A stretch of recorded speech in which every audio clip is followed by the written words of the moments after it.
ইন্না আনজালনাহু ফি লাইলাতিল কদর وما أدراك ما ليلة القدر ليلة القدر خير من ألف شهر আল্লাহ তাআলা বলেন ইন্না আনজালনাহু ফি লাইলাতিল কদর নিশ্চয় আমি কুরআনকে লাইলাতুল কদরের রাত্রিতে নাজিল করেছি ওয়ামা আদরাকা মা লাইলাতুল কদর হে নবী আপনাকে কিসে জানাবে যে লাইলাতুল কদর কি আল্লাহ তাআলা নিজেই তার তৃতীয় আয়াতে কারিমার মধ্যে লাইলাতুল কদর সম্পর্কে স্পষ্ট করে জানিয়ে দিয়েছেন লাইলাতুল কদরি খায়রুম মিন আলফি শাহর লাইলাতুল কদর হচ্ছে হাজার মাস অপেক্ষা উত্তম সুবহানাল্লাহ আল্লাহর নবী সাল্লাল্লাহু আলাইহি ওয়াসাল্লাম কে আমার আল্লাহ রাব্বুল আলামিন জানিয়ে দিলেন হাবিব আমার লাইলাতুল কদর হচ্ছে 1000 মাস অপেক্ষা উত্তম আল্লাহর নবী সাল্লাল্লাহু আলাইহি ওয়াসাল্লাম একদিন সাহাবায়ে কেরামদেরকে নিয়ে যখন সাহাবীদের সামনে বনি ইসরাইলের একজন ব্যক্তি সম্পর্কে আল্লাহর নবী তাদেরকে যখন নসিহত করে শোনালেন বললেন বনি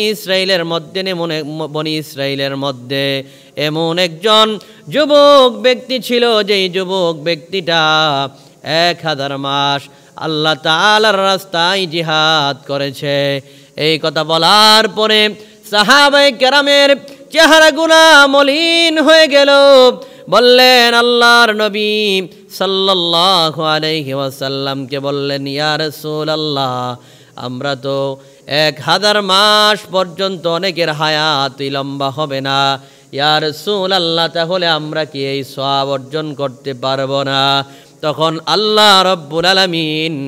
এই সূরাতুল কদর নাযিল করে হাবিবকে জানায়া দিলেন হে হাবিব আমার আপনার উম্মতের জন্য আমি আল্লাহ রাব্বুল আলামিন এমন একটি মহামহিমান্বিত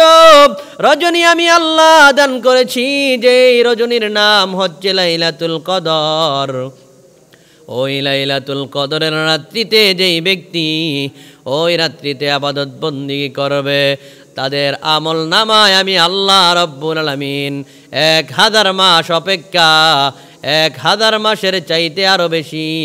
সওয়াব আমি আল্লাহ রাব্বুল আলামিন দান করে দিব অর্থাৎ লাগাতার 1000 মাস ইবাদত বন্দেগী করলে যেই সওয়াব অর্জন করবে আমি আল্লাহ তাদের আমল নামায় তার চাইতে বেশি ইবাদত বন্দেগী এক রাতে ইবাদত করলে আমি আল্লাহ তাদের আমল নামায় পরিমাণ সওয়াব দান করব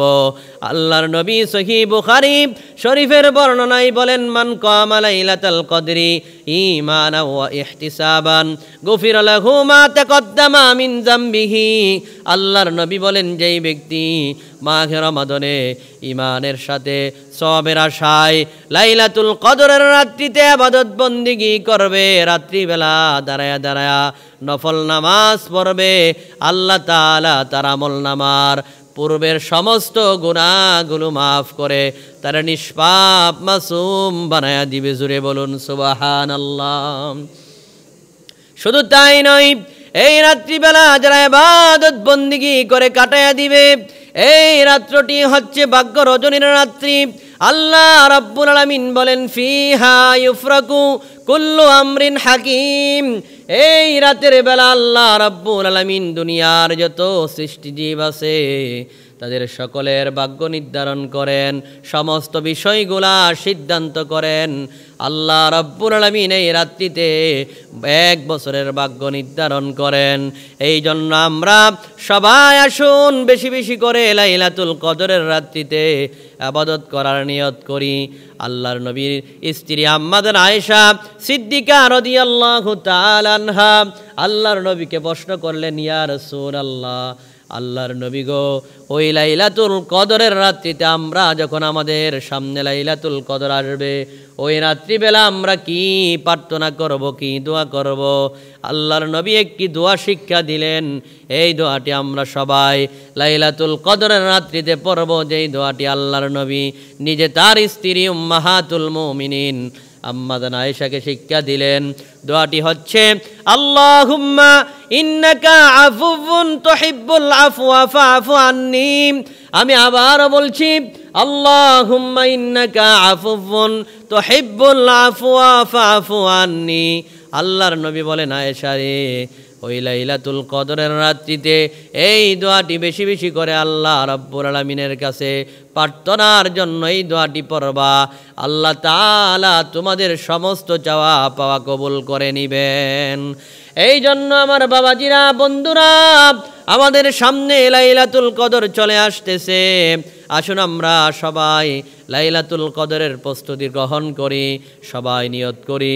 ওই রাত্রিবেলা সবাই ইবাদত বন্দিগিতে রাত্রটা কাটাইয়া দিব। এবং পিতামাতার জন্য যাদের আব্বা আম্মা কবরে আছে, ওই আব্বা আম্মার জন্য এই লাইলাতুল কদরের রাত্রিতে আমরা বেশি বেশি করে আব্বার জন্যে আম্মার জন্য দোয়া করব, মা বাবার জন্য আল্লাহ তাআলার কাছে দোয়া করব। আল্লাহ যেন আমাদের আব্বা আম্মার কবরগুলোকে জান্নাতের বাগান বানায় দেয়। সকলে বলুন আমিন।